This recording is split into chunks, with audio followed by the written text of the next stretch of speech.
याच्यावर खाताना थोडी चटणी स्प्रेड करून घ्यायची.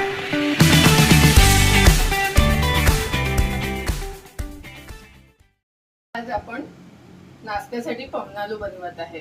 त्यासाठी आपण 2 वाट्या तांदूळ, 1 वाटी उडदाची डाळ आणि अर्धा वाटी पोहा 7 ते 8 तास भिजत ठेवून बॅटर बनवून घेतलेला आहे आणि हे रात्रभर बॅटर फर्मेंट व्हायला ठेवलेलं आहे. आणि त्यानंतर आता आपण चटणी घ्यायला. चटणीसाठी हिरवी मिरची, नारळ, डाळवा, कोथिंबीर,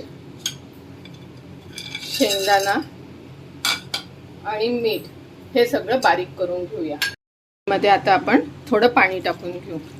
आता आपली चटणी रेडी झालेली आहे.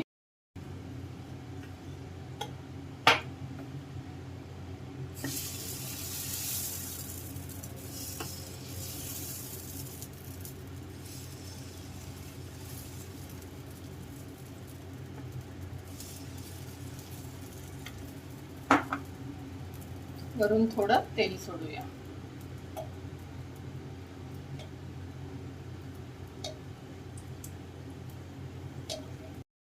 परतवून घेऊया.